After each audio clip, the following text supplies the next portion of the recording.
Ng umaga guys, gagawa kami ngayon ng bakod ni Lakaybong. Ayan, all around. Tapos wala pawis. Ito yung sa dagat. Sa dagat kami ngayon. Ayan. Lilinis pa kami. Yan si Bong, ang birador ng matibay ang katawan. Lilinis namin ang resort. Kahapon dumating si Colonel Mendoza, ang aking boss.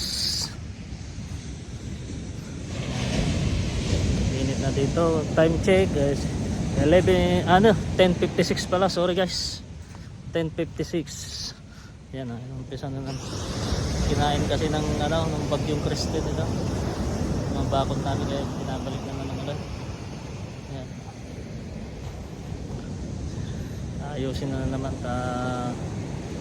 malapit na naman yung December, summer na, diretso na yan. Yung dagat, nakikita yung bundok na yun sa likod ko, yan yung Porton Island, yung Barilla, Mindoro, yan, Nasugbo, yan dyan yung Nasugbo, yan na banda yung Nasugbo, Wawa doon, may barkong malaki doon.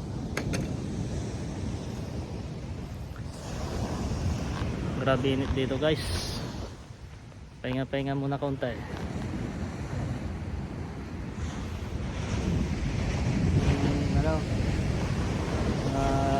Bundok ng may-ari doon, mga Rockwell dyan. Mga Rockwell dyan.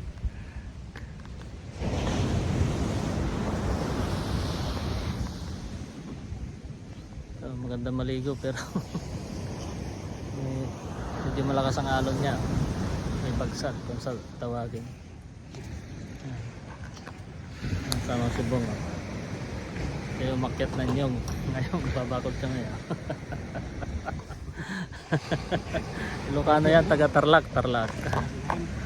Pangasinan yan, taga Pangasinan din.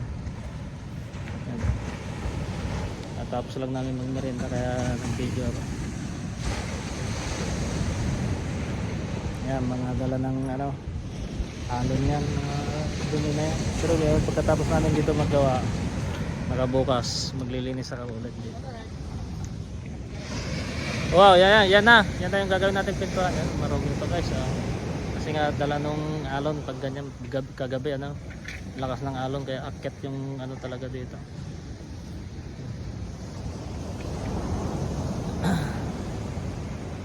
Ang ganda dito guys.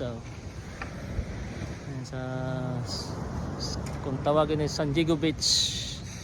San Diego Beach yan. Yun. Yan yung diving at tinatawag unggot, kung tawagin unggot. Yan din yung white sand na banda, malapit lang. Kung sasakay kayo ng bangka, 350 per head. I-comment nyo na lang ako dito sa YouTube kung sakaling gusto nyo ng resort dito sa amin. Ayusin na namin yung lahat doon. Ang parking area maliit. Yan yung parking area. Doon sa may harap ko. Kung nagustuhan nyo guys, i-message nyo na lang ako ha. Thank you na lang sa